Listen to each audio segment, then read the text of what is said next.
반갑습니다. 어제 교회에서 세미나가 좀 있었죠. 여성 신학자 두 분께서 강의를 해주시면서 좀 의미 있는 칭찬을 해주고 갔습니다. 저희 주보를 좀 보시고선요, 아이들이, 청년들이 성찬에 그리고 성경을 봉독하는 일에 참여하는 모습을 보며 이 교회야말로 평등한 교회를 꿈꾸고 이뤄가는 교회답다, 부럽다라고 칭찬하고 가셨습니다. 네, 잘하고 계십니다. 여러분 애쓰시고 계시고요. 오늘 우리가 나눌 설교의 제목은요, 사랑하기 때문에 라는 제목으로 설교를 나눌까 합니다. 먼저 설교에 앞서서 우리 준비된 것들을 잠깐 나눠보도록 하겠습니다.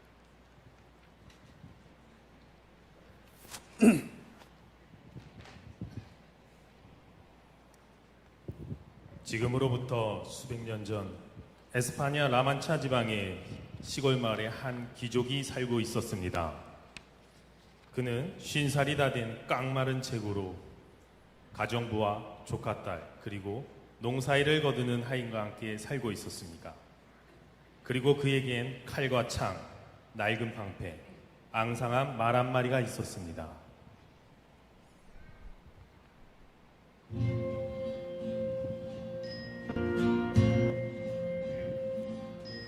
그 꿈 이룰 수 없어도 싸움 이길 수 없어도 슬픔 견딜 수 없다 해도 길은 험하고 험해도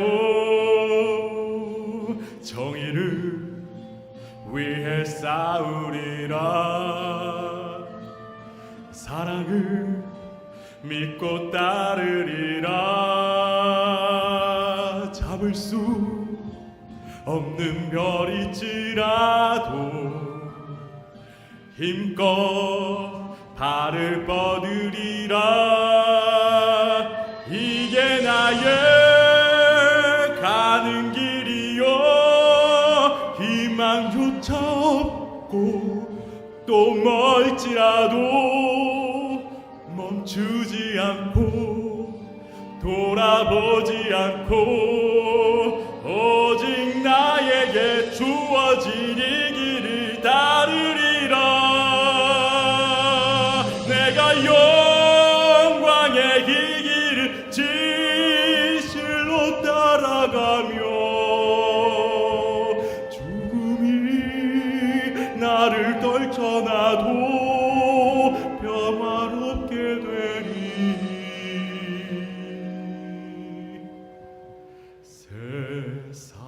세상을 밝게 빛나리라. 이 한 몸 찢기고 상해도 마지막 힘이 다할 때까지 가네.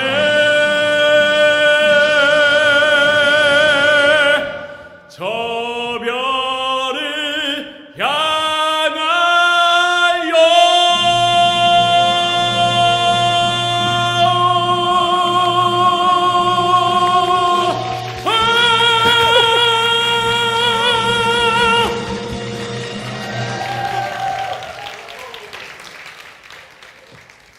세상이 미쳐 돌아갈 때 누굴 미치광이로 물을 수 있겠소? 꿈을 포기하고 이성적으로 살아가는 것이야말로 미친 짓이 아닐까요? 쓰레기 더미 속에서 보물을 찾는 게 미쳐 보이나요? 아니요. 가장 미친 것은 현실에 안주하고 꿈과 이상을 포기하는 것이라오. 네, 이상입니다. 수고하신 분께 박수 한번 할까요?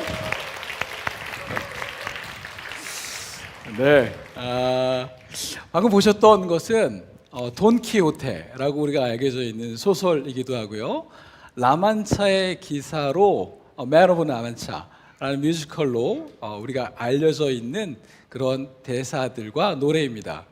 실제 이 뮤지컬 주인공이 조승우라는 사람이래요. 예, 노인규가 더 낫습니다. 그렇죠? 예, 대단하군요. 네, 이 소설에는요, 자기가 많은 것을 착각하고 있는 한 남자의 노인네의 이야기입니다. 자기를 기사라고 착각하고 있는 거예요. 근데 이 소설은 우리에게 단순히 미치광이의 이야기로서 이야기보다는 뭔가 생각하게 하는 부분들이 좀 존재하는 소설입니다. 이 소설의 주인공인 돈 키호테는 여주인공 둘시네아라는 여인을 향해서 이렇게 이야기합니다. 나는 둘시네아를 위해 태어났고 둘시네아를 위해 죽을 것이네. 나의 영원한 사랑은 둘시네아밖에 없기 때문에 라고 말입니다. 여러분 혹시 이런 고백을 들어보신 적이 있으신가요? 아니, 이런 고백을 해보신 적이 있다고 얘기해야 됩니다. 네, 당신을 위해 태어났고 죽을 수 있다라고 이야기하는 그러한 고백 말입니다.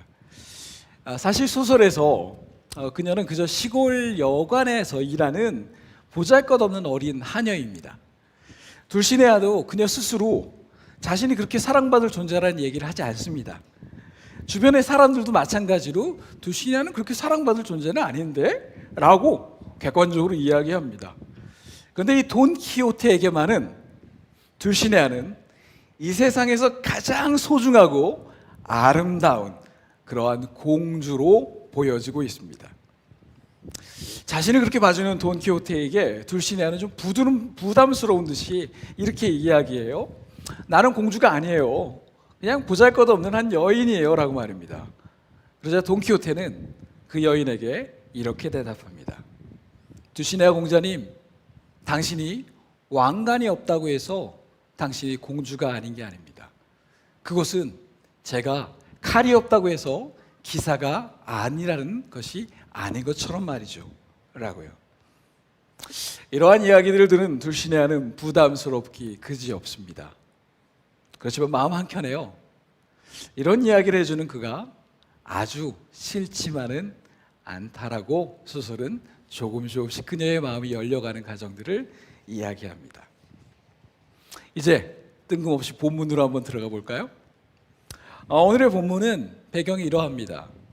여로보암이라는 사람이 이스라엘의 왕으로 있을 때 그곳에 브리에라는 선지자가 있었어요. 알다시피 선지자는 대대 손손, 가족과 가족 이렇게 이어지는 그러한 구조로 되어 있습니다. 그래서 누군가 선지자였다면 그 아들도 손자도 선지자가 되어가는 것이 보편적이었던 시대였던 것이죠. 그래서 이 브리에라는 아들한테 한 아들이 있었는데요, 그 아들의 이름이 호세아입니다. 그는 당대에 유망한 아주 젊은 선지자 중에 한 사람이었습니다. 미래가 보장되었죠. 그래서 누가 보더라도 야, 호세아는 앞으로 이스라엘의 대단한 선지자가 되겠는데? 라는 그런 기대를 받고 있는 그러한 사람이었습니다. 그런데 이렇게 미래가 보장된 한 사람에게 놀라운 하나님의 명령이 그에게 임합니다. 호세아서 1장 2절입니다. 근사하신 우리 한번 같이 한번 읽어볼까요? 시작.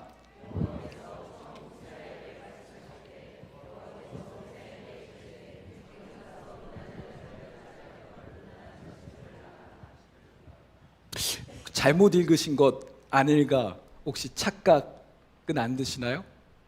아니, 하나님이, 우리가 알고 있는 그 하나님이 이렇게 명령하신다고요? 네, 가끔씩 아주 오래전, 요즘은 그런 사람 없죠. 누군가한테 갑자기 찾아가서 한 젊은 청년, 여청년한테 하나님께서 당신과 결혼하라고 명령하셨습니다. 예, 이런 경우가 아주 종종 있었죠. 네, 따라가면 안 됩니다. 예, 절대 안 됩니다. 그런데 하나님께서 이런 명령을 누가 결혼하라고 하는 것마저도 들을 때 당황스러운데 음란한 여인을 맞아서 결혼을 하라고 얘기하는 거예요. 이게 제대로 된 하나님의 음성일까요? 게다가 하나님은 그 이후에 어떤 일이 벌어질까지도 미리 얘기하십니다. 네가 그 여자랑 결혼하면 자녀들을 낳을 건데 자녀들도 음란한 자녀들이 될 거야. 아니, 10분, 아니 많이 양보해서 그냥 결혼할 수 있다고 칩시다. 뭐 옛날에는 우리가 원하지 않아도 결혼을 했던 그런 시절도 있었잖아요. 한 2000년이 넘는 전 이야기니까 그렇다 있다고 치지요. 근데 그렇게 결혼해서 생기는 자녀들이 음란한 자녀라는 것을 미리 안다면 과연 그 결혼을 쉽게 할 수 있겠습니까? 하나님은 호세아에게 행실이 못난치 못한 여인을 택해서 그녀와 결혼하라고 명령하십니다. 상황은 이게 하나님의 음성인가? 고민해 봤지만 이걸 부정할 수가 없었어요. 많은 사람들에게 물었겠죠. 아버지에게 물었겠죠. 아버지, 하나님의 음성이 제게 처음으로 임했어요. 아마 불의에는 기뻤을 겁니다. 왜냐하면 모든 선지자라고 해서 하나님의 음성을 듣는 게 아니거든요. 우리가 성경에 알다시피 하나님의 음성을 들었던 선지자들은 당대에 아주 유명하고 그 시대를 이끌었던 사람들입니다. 대표적인 사람 사무엘이죠. 사무엘이 어린 시절 선지자로서 자라가고 있는 시점에서 음성을 들었어요. 그 음성을 듣고 나서 그는 이스라엘의 위대한 선지자가 되었습니다. 그러고 호세아에게도 하나님의 음성이 직접 임한 거예요. 우리 아들이 드디어 유명한 대단한 선지자가 되겠구나.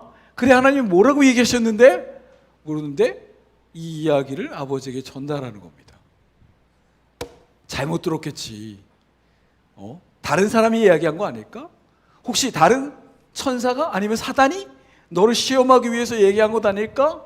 라고 물었고, 또 주변 사람들에게도 이 음성이 들렸는데 이게 정말 하나님의 음성일까? 라고 물었지만 사람들은 갑론을 박, 에이 설마 하나님이, 우리가 알고 있는 그 하나님이 아닐 거야. 그렇지만 호세아는 마음속 깊이 그 음성이 하나님의 음성인 것을 인정하지 않을 수밖에 없었다라는 겁니다.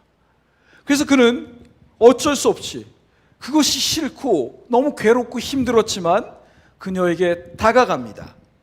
그녀에게 다가가 함께 결혼하자라고, 하나님이 당신과 결혼하라라고 얘기했다라고 이야기합니다.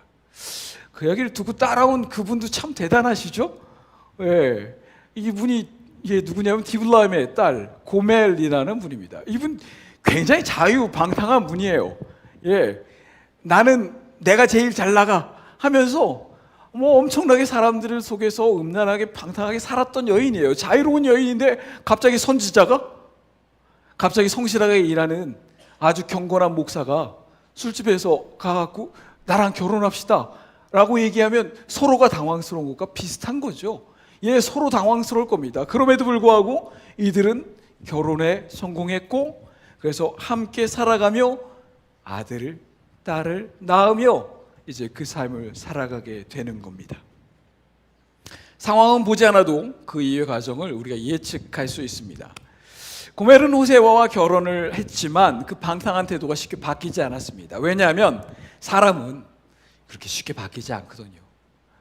사람은 어떠한 특별한 일로 바뀌는 것이 아니거든요. 그는 그 태도가 바뀌지 않았습니다. 당대에 유명하고 그리고 잘 나가고 괜찮은 선지자 한 그룹의 젊은 청년과 결혼하였지만 이 고멜이라는 여자는 호세아를 한 사람으로 만족하지 못했어요. 그래서 이 여자는 결국 나가서 고민스럽지만 다시 음란한 생활로 돌아가게 됩니다. 호세아서 2장 5절은 그 이야기에 대해서 이렇게 이야기합니다. 여기서 말하는 나는 호세아가 아닌 고멜입니다. 고멜의 이야기입니다. 나는 나를 사랑해주는 사람과 함께 갈 거예요. 그들이 내게 떡도 주고요, 물도 주고요, 양털도 주고요, 삶도 주고요, 기름도 주고 술도 사준다고 해요. 나는 그들과 함께 할 거예요 라고 말해요. 이 말도 안 되는 짓이죠. 아니, 술 사주고 밥 사주고 필요한 거 사준다고 다른 남자들을 따라가는 이 여인을 우리는 어찌하면 될까요?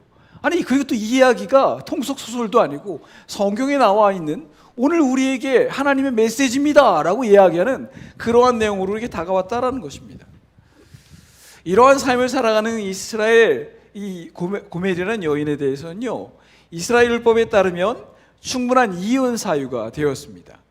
주변 사람들, 가족들, 그리고 지역사회의 호세아를 아는 많은 사람들이 음란하고 비윤리적인 이 아내를, 고멜이라는 여인을 버려도 된다고, 이혼해도 괜찮다라고 이야기하고 권면합니다. 그래도 된다고, 그거 정당한 거라고. 그런데 하나님은 그런 모든 사람들의 보편적이고 상식적인 이야기와는 다른, 또 다른 엄청난 명령을 뒤에 하나 덧붙이십니다.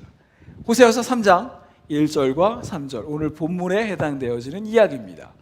중간에 이야기들을 이렇게 읽어가겠습니다. 너는 또 가서, 이제 결혼하고 음란한 생활을 하는 그 여인에게 가서요, 그 여인이 타인의 사랑을 받아서 음녀가 된 그 여자를 사랑하라. 아니, 결혼하라는 것까지는 이해됐는데 사랑하라고요? 그에게 이르기를 너는 많은 날 동안 나와 함께 지내고 음행하지 말며 다른 남자를 따르지 마라 라고 권면하라는 거예요. 그녀를 버리지 말고 데려오라고? 아니, 그냥 함께 살아가는 것도 아니고 그녀를 적극적으로 사랑하라고요? 사랑이 그냥 마음대로 되는 겁니까?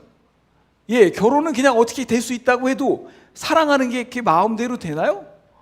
자, 이제부터 여러분 서로 사랑하십시오. 안 되잖아요. 예? 서로 사랑함으로 한 교회가 되십시다. 잘 안 되잖아요. 예, 사랑은 그렇게 쉽게 되는 것이 아닙니다. 네, 그런데도 마땅히 아내로서 지켜야 하는 상식적인 부분을 지키지 않은 그런 여인을, 타인의 사랑을 받아 음녀가 된 그 여인을 함께 사는 것도 힘든데, 아니 마음을 다하여서 고매를 사랑하라고 이야기하시는 도무지 이해가 되지 않는, 납득이 되지 않는 명령에 우리는 그 호세아서를 읽고 있는 것입니다. 이런 말도 안 되는 하나님의 이야기를 왜 우리에게 주신 걸까요? 아니, 호세아서는 깨어진 가정 상담을 위한 하나님의 금쪽 상담서입니까? 하나님이 오은영이신가요? 아니요. 왜 이것이 우리에게 가정에 이해야 되는 이야기, 그리고 부부가 이렇게 해야 돼, 용납해야 돼 라는 이야기에 그치지 않는 성경의 이야기로 우리에게 다가오는 것일까요? 먼저 우리는 이 이야기를 조금 더 이해하기 위해 호세아란 사람의 이름을 조금 주목해 볼 필요가 있습니다. 우리나라에서 이름을 짓는 방식이 있죠. 어떠한 방식이죠? 항렬, 돌림자를 씁니다. 저의 돌림자는 규자입니다. 이 안타까운 사실이지만 저희 할아버지가 제 이름을 지어주고 집으로 돌아가시다 감기에 걸려서 돌아가셨답니다. 그래갖고 제가, 아버지가 그 얘기할 때마다 마음에 죄책감이 듭니다. 근데 문제는 할아버지가 이름은 지어주셨는데 이름이 무엇인 뜻인지를 얘기하지 않으시고 돌아가신 거예요. 그래서 저는 그냥 한문의 해석대로 헤아릴 규자, 으뜸원자를 써서 그냥 최고의 것을 이해하는 사람 정도로만, 아버지도 어머니도 저도 주변의 사람이 설명했죠.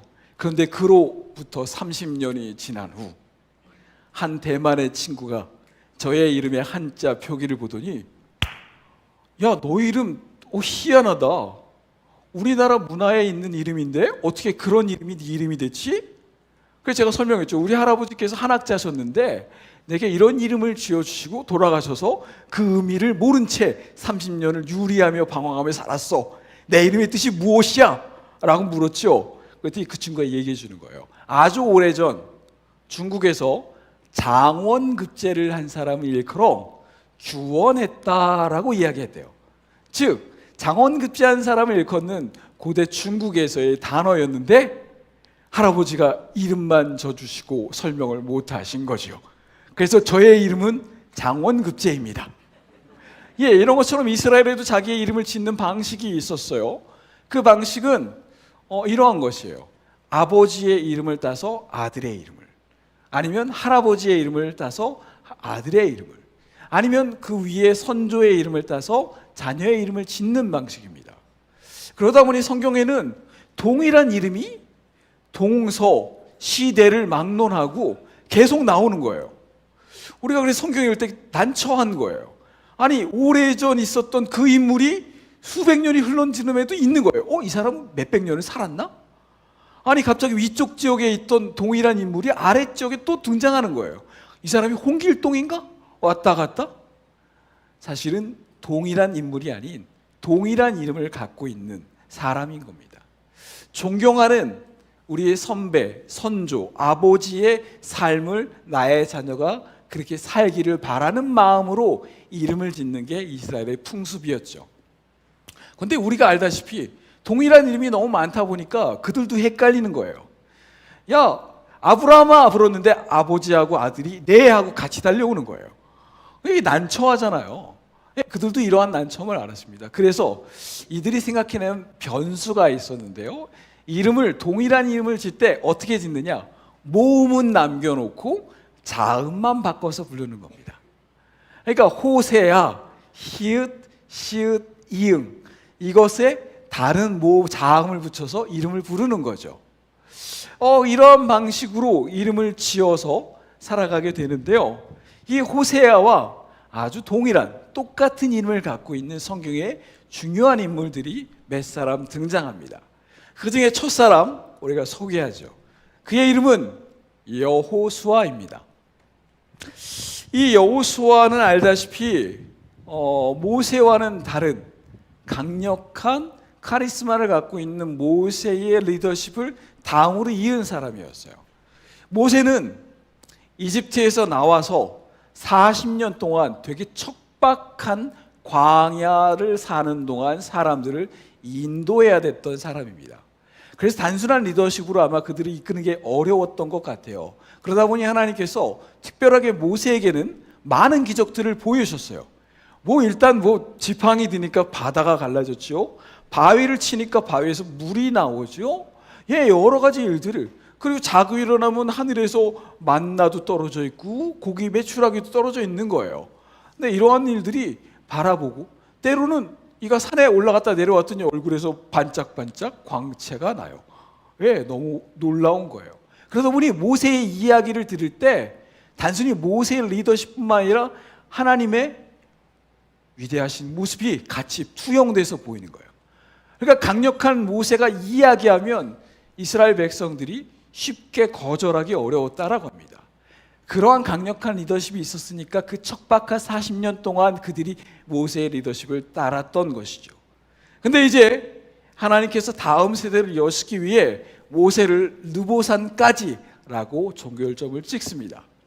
그래서 모세는 이제 느보산에서 그의 삶을 마감하고 그 다음 요단강을 건너 새로운 시대가 시작되어지는 거죠. 이제 그 역할을 맡아야 되는 한 사람이 등장하는데요. 아마 리더십으로 아마 두 사람 정도가 아마 비견이 됐을 거예요. 아마 갈렙이라고 우리가 켈레브라고 얘기하는 갈렙이라는 사람과 여호수아였을 것입니다. 아마 모세 입장에서는 이스라엘 백성 중에 누가 적합한 리더일까 고민했을 거예요. 그렇지만 결국 이름 때문이었을까요? 여호수아가 선정되었습니다. 왜냐하면 갈렙이라는 이름이요 개라는 의미입니다. 갈렙이 개입니다. 그런 이름을 갖고 있는 사람을 리더로 삼기가 좀 어려웠던가 보죠. 어쨌든 이스라엘 사람들은 여호수아를 리더로 삼게 되었고요. 이제 여호수아의 리더십 속에서 가나안 정복기가 시작되어집니다만 이게 이전에 광야에 살 때보다 사람들이 더 망가지기 시작한 거예요. 더 연약해지기 시작한 거예요. 더 편해지고 싶어진 거예요. 두려워진 거예요. 아니 그냥 이 가나안 땅 다 정복하지 말고 그냥 대충 요 지역에서 살았으면 좋겠어요. 그리고 자꾸만 실수해요. 그리고 자꾸만 잘못을 해요. 이러한 모습을 보면서 여호수아는 예전 모세처럼 강하게 호통치면서 혼도 내고 하나님의 놀라운 일들로 질병을 내리기도 하면서 그들을 경각시켜야 되는데 여호수아에겐 그런 능력이 없어요. 여호수아의 슈퍼파워는 그러한 강력한 리더십이 아니었습니다. 여호수아의 슈퍼파워 역시 있었지요. 그것이 뭐냐고요? 끊임없이 가서 사람들을 설득하는 겁니다. 야, 안 돼. 하나님이 명령하신 거잖아. 힘들어? 알아. 이해해. 그렇지만 우리가 가야지. 잘못했어? 그래, 잘못할 수 있지. 그래도 우리가 다시 해야 돼. 끊임없이 그들에게 다가가 위로하고 설명하고 납득시키고 그들을 어쭈쭈 달래면서 그 길을 걸어가고 있는 거예요. 이러한 과정을 살아보니 여호수아의 마음이 어떻겠어요? 속이 새카매집니다. 여호수아의 인생, 저는 살고 싶지 않습니다. 저는 모세처럼 강력하게 이야기하고 싶은데요. 안타깝게도 하나님의 권능이 우리에게 임하지 않는 시대에 살고 있습니다. 여호수아, 불행한 리더십 속에 살았던 한 사람입니다. 그러고 나서 성경은 그 다음 동일한 이름으로 설명하는 것이 호세아입니다. 음란하고 방탕한 삶을 살았던 고멜이란 여인을 아내를 맞이하면서 음란한 자식들을 키워가면서 집 나간 아내를 데려와서 다시 또 앉혀놓고 또한 그것을 같이 사는 것뿐만 아니라 사랑하기 위해서 죽을 힘을 다 쓰는 호세아의 마음 역시 새카합니다. 아니, 왜 이름 따라가나요? 네, 호세아 이름 의미 아시나요? 119입니다. 호세아 이름이 119입니다. 구출해내는 사람, 구조해내는 사람. 힘 빠져있고 어려운 사람 구출해내는 거예요. 그러니까 늘 어려운 사람, 그리고 문제 있는 사람들을 구출해내려고 하다 보니 이 사람들이 힘이 드는 거예요. 호세아도 여호수아도. 이것이 너무나도 힘들어서 하나님 나 그만하고 싶어요 라고 이야기하지만 하나님은 귀도 꿈쩍도 안 해요. 그냥 더욱더 결혼하고 사랑하고 더 아끼고 더 이해해주고. 이러한 삶 아름다워 보이진 않아요. 행복해 보이진 않아요. 그러고 이제 시간이 흘러가 우리가 알고 있는 또 한 사람, 동일한 이름의 사람이 등장합니다. 그분의 이름은 예수이십니다. 히브리어로 예수아라고 불러집니다. 이것이 이제 영어 성경으로 우리나라 성경으로 번역되면서 예수라는 단어로 우리는 이해하고 있지만 이 여호수아, 호세아, 예수는 동일한 이름의 자음이 바뀐 형태입니다. 같은 의미인 거죠. 인간을 구원하기 위해서 이 땅에 내려오셨어요. 그래서 사람들 사이에서 놀라운 기적들도 이루셨어요. 오병이어의 기적도 이루셨고요. 죽은 사람도 살리셨고요. 앉은 사람을 일으키기도 했고요. 많은 사람들에게 기대감도 주었어요. 그렇지만 결국 사람들은 자신의 욕망과 자신의 약함과 자신의 악함에 이끌려서 예수 그리스도를 십자가에 못 박아 그를 피 흘려 죽게 하였습니다. 이 말하면 인간들 희망 없는 거 아니에요? 그럼에도 불구하고 예수님께서는 이에게 구원해 주시고 사랑해 주시고 기회를 주시고 또한 하나님의 백성으로 아바의 자녀로 살게 하실 기회를 주시고 우리를 하여금 교회로서 사랑하게 하시는 그러한 일들을, 말도 안 되는 일을 벌이시는 겁니다. 왜 인간을 사랑하는지 이해할 수도 납득할 수도 없지만 그저 내가 너를 사랑한다라고 이야기하며 자신을 내어주는 예수님, 이분의 마음도 새까만 것 같아요. 너무 아픈 사랑은 사랑이 아니라고 이야기하는 노래의 가사도 있습니다. 그렇지만 성경은 이 가사와 통속의 노래에는 반대되는 이야기를 해요. 너무 아프고 너무 힘든 사랑을 하고 있는데 이것이 사랑이라고 그분은 줄기차게 이야기합니다. 심지어는 그 사랑을 받는 인간들도, 사람들도 이야기해요. 난 더 이상 사랑받을 존재가 아니에요. 누가복음 8장은 이렇게 이야기해요. 하나님, 나 당신의 사랑받을 존재가 아니에요. 나를 떠나주세요. 나는 죄인입니다 라고 이야기합니다. 사랑받은 자격이 안 된다고, 나를 그럴 만한 자격이 사랑받을 사람이 아니라고, 불편하게 왜 자꾸 나에게 사랑 고백하시냐고 말해보지만 그분은 요지부동입니다. 우리는 스스로 자신이 사랑받을 사람이 아닐지도 모르겠다라는 생각을 우리의 내면 속에 가지고 있습니다. 내가 사랑받을 만한 존재여야 하는데 그러지 못하다라는 생각, 내가 공부를 잘했어야 하는데, 내가 성공했어야 하는데, 내가 몸이 건강했어야 하는데, 내가 부자였어야 하는데, 내가 아이들을 잘 키웠어야 되는데, 내가 이런 것들을 했어야 하는데 하지 못한 우리 속에 숨겨져 있는, 남한테 이야기하고 남한테 보여주기 싫은 우리의 부끄러운 우리의 자아의 모습을 갖고 우리는 어쩜 우리 내면 안에서 나는 사랑받을 존재가 안 돼 라고 우리는 그렇게 믿고 있을지 모르겠습니다. 그러나 하나님은 우리에게 놀라운 이야기를 하시는 거예요. 그런 기대에 맞지 않는 모습을 갖고 있는, 나는 나를 사랑할 수 없어 라고 이야기하는 우리에게, 그렇다면 너희들은 교회를 이룰 수 없어 라고 그분은 단언하시는 이야기들 우리에게 전합니다. 내 이웃을 내 몸과 같이 사랑하라. 이 구절을 아시죠? 네, 율법학자가 성경을 조금 간략하게 조금 설명해 보세요. 이 말도 안 되는 이야기죠. 당시에 그 단어를 하토라라고 얘기하는 구약 성경과 시편과 역사서, 이 모든 많은 성경책을 짧게 요약해 달라니, 예수님이 일타 강사도 아니고요. 이게 불가능한 일이죠. 그런데 예수님이 그거에 답변을 해주시네요. 자, 첫 번째는 이것이니 내 하나님을 사랑하라. 두 번째는 이와 같으니 내 이웃을 사랑하라. 그런데 우리가 놓치고 있던 한 문장이 눈에 띕니다. 내 자신과 같이. 성경 우리에게 이야기해요. 말세에 이런 징조가 있을 거라고요. 어떠한 징조냐면요, 사람이 자기 자신을 사랑하는 일들이 벌어진다라고요. 이기적으로 자기 자신을 사랑하는 것.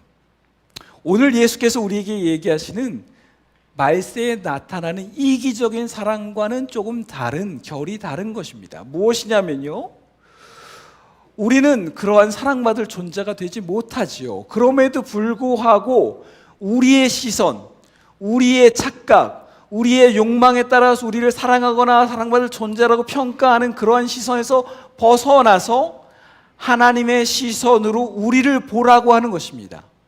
하나님께서 우리를 어떻게 창조하셨는지, 어떻게 사랑하시는지, 어떠한 존재라고 이야기하시는지, 내가 어떠한 이 피조물 속에서 존재인지를 바라보라고 얘기하는 거예요.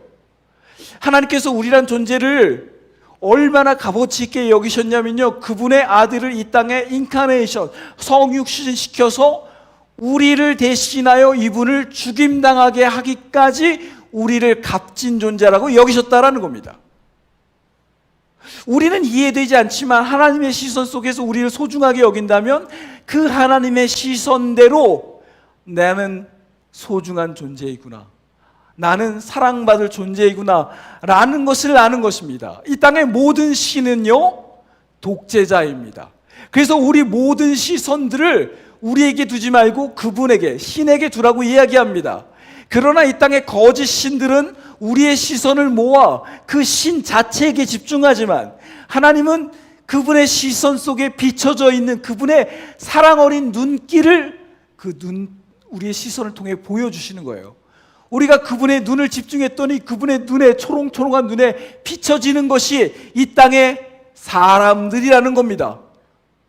그래서 우리는 하나님의 시선을 따라 사람들을 사랑하고 나 자신을 사랑하게 되어진 것이죠. 그런데 그 첫 단계인 우리를 하나님의 시선으로 바라보지 못할 때 우리는 내 이웃을 사랑하지 못하고, 그러면 우리는 교회를 이루지 못하고, 결국 우리는 종교적 집단으로서 그냥 불편하고 사랑받지 못할 비천한 존재로서, 하나님 나는 이러한 사람이에요, 나를 용서해 주시고 나를 용납해 주세요라는 울음만 가득 차 있는 종교적 예배만 남게 된다라는 것입니다. 우리가 왜 서로 사랑하지 못할까요? 오늘의 이 말씀은 우리가 우리 자신을 하나님의 시선으로 충분히 사랑하지 못하기 때문에 이러한 일이 벌어진다라고 이야기하고 있는 것입니다. 내 자신같이 하나님 이러한 사랑을 하는 것, 이러한 시선을 갖고 있는 내 자신을 그러한 비천한 시선으로 바라보는 사람들은요, 안타깝게도 소중한 사람들에게도 그렇게 바라보는 경향이 있습니다. 부부가 된다라는 건 성경은 한 몸을 이룬다고 얘기하죠. 한 가족이 된다라는 것은 한 공동체가 된다고 얘기하죠. 또한 한 교회가 된다라는 것, 우리가 서로 한 몸이라고 바울을 통해서 이해해야 됩니다. 한 몸, 한 사람, 한 공동체. 우리가 나를 바라보는 그 시선은, 나와 소중한 사람이 함께할 때 그 시선이 나의 아내와 남편에게, 가족들에게, 공동체에게도 그대로 전달되어진다라는 것입니다. 내가 사랑받은 존재가 안 되는 것처럼 너도 사랑받을 존재가 아니야 라고 믿게 된다라는 거죠. 그런 관계 속에서 서로 깨어지는 그러한 일들이 벌어진다라고 오늘 예수님께서 우리에게 직언하고 계신 겁니다. 뿐만 아니라 우리 내부 안에서도 우리가 이러한 존재가 아니라고 이야기하는 것뿐만 아니라 이 땅에 있는 피조물들이 모두 다 인간은 인간은 사랑받을 존재가 아니야 라고 이야기해요. 욥기서 1장 9절에서 11절에 사단이 하나님께 이렇게 이야기합니다. 하나님, 사람들요? 아이, 하나님 사랑하는 거 아니에요. 하나님의 사용 설명서를 가지고 하나님을 이용하고 싶은 거예요. 하나님 당신으로부터 그냥 위안받고 싶은 거예요. 그냥 마음속에 위로가 되고 싶은 거예요. 근데 하나님께서 그런 것들을 주지 않는다면 이 사람들이 하나님을 따를까요? 라고 이야기하는 겁니다. 아무것도 바라는 것이 없이 하나님을 경외하겠습니까? 복을 주셔서 그의 소유를 온 땅에 넘치게 하지 않으셨습니까? 근데 지금이라도 하나님께서 손을 드셔서 그의 가진 것을 치시면 그들은 하나님을 떠나갈 것입니다 라고 이 땅의 천사들과 사단이 하나님께 이야기하는 겁니다. 인간 스스로도 사랑받을 존재가 아니라고, 그리고 이 땅에 피조되어 있는 모든 존재들도 인간은 그럴 만한 존재가 아니라고, 이 땅에 있는 생명에 있는 모든 지각이 있는 존재들은 인간은 사랑받을 만한 존재가 안 되는 불완전하고 야약한 존재라고 이야기하는데, 이 고집불통의 하나님만 요지부동스럽게 우리에게 이야기하는 거예요. 예레미야 31장 3절입니다. 나는 변하지 않는 영원한 사랑으로 인간을 사랑하였고 한결같은 사랑으로 인간에게 베푼다라고 이야기하는 거예요. 왜 그럴까요? 왜 그분은 아무 말 통하지 않고 이 벽창어처럼 고집을 피우시는 걸까요? 왜 사랑하냐고요? 모르겠어요. 다만 우리가 믿고 아는 것은, 사랑은 조건이나 이유가 아닌 방향이라는 것입니다. 마치 가나안에서 입성한 이스라엘 백성들이 신실하고 용감하고 굳세 믿음이 있지 않았을지라도, 여인 고멜이 비록 정숙하고 아름답고 멋진 아내가 아니었을지라도, 인간들이 예수님의 사랑을 메시지와 기적에도 불구하고 그를 십자가에 못 박았을지라도 여전히 그들은 사랑받을 만한 가치가 있고 사랑받을 만한 존재라는 것을, 사랑의 이유가 아닌 그분의 마음의 결심, 방향이라는 겁니다. 그리고 그 마음의 방향은 이 땅에 어떠한 것들로 끊어지지 않는다고 사도들을 통해서 이야기해요. 하나님이 우리를 먼저 사랑하셨는데요, 그분이 우리를 향한 그 사랑을 어떤 것을 끊을 수 없다라고 성경은 우리에게 이야기해요. 그만큼 하나님의 사랑은 고집불통이에요. 모르겠어요. 왜 그분이 그렇게 사랑하시는지. 다만 그분은 우리에게 여전히 너는 소중하고 사랑하고 사랑받을 존재야 라고 이야기하는 겁니다. 호세아서 11장 8절에서 9절은 이렇게 이야기합니다. 우리가 단념하고 싶을 때, 하나님 나 그런 사랑 받을 존재 아니에요. 나 부담스러워요. 나 하나님 그 사랑 받을 만한 조건이 안 돼요 라고 하는데 이렇게 얘기하죠. 내가 어떻게 너를 단념하겠니? 야, 내가 너를 어떻게 단념하겠니? 내가 망하는 거, 네가 망하는 것을 내가 어떻게 두고 보고 있고, 네 삶이 황폐해지는 걸 어떻게 내가 가만히 있겠니? 나 하나님일지라도 그런 생각을 하는 것조차 나는 견딜 수 없단다. 아무리 노여우고 너희들이 나를 실망시킬지라도 나는 그렇게 하지 않을 거야. 왜냐하면 나는 하나님이기 때문에. 이 모든 이해할 수 없는 답을 오늘 이렇게 이야기하십니다. 내가 하나님이기 때문에. 하나님은 호세아를 통해서 우리에게 말씀하십니다. 우리가 음란하고 우리가 방황하고 우리가 변하고 우리가 흔들릴지라도 나는 단념하지 않겠고 너를 내버려 두지 않고 너를 떠나지 아니할 것이고, 그 이유는 그분이 우리를 사랑하는 하나님이기 때문이라고 이야기합니다. 라만차의 기사의 둘시네아는 돈키호테의 사랑의 고백을 이해할 수 없었습니다. 처음에는 그가 미친 사람이라고 생각했어요. 네, 맞아요. 그럼 미친 사람 맞습니다.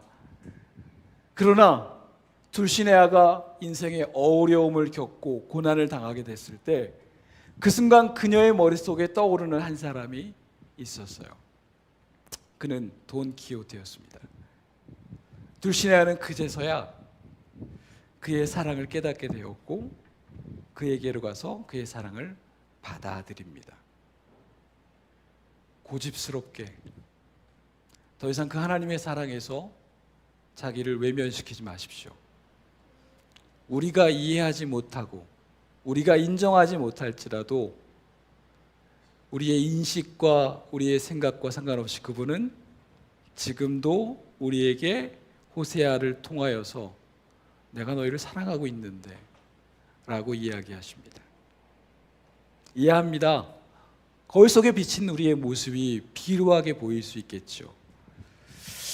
사람들과의 비교된 모습 속에서 나의 연약한 모습들이 보일 수 있겠죠. 초라해 보일 겁니다.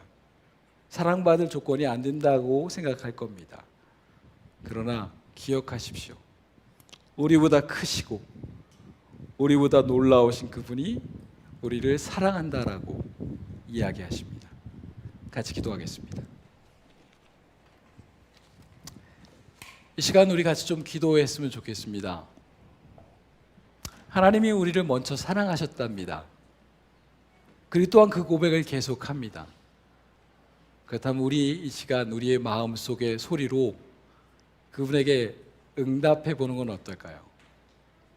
하나님, 비록 부족하고 아직 이해되고 납득되진 않지만 저도 하나님을 사랑합니다. 이 고백을 우리가 오늘 예배 기도 가운데 드린다면 하나님이 흡족해 하실 것 같습니다. 같이 기도하겠습니다.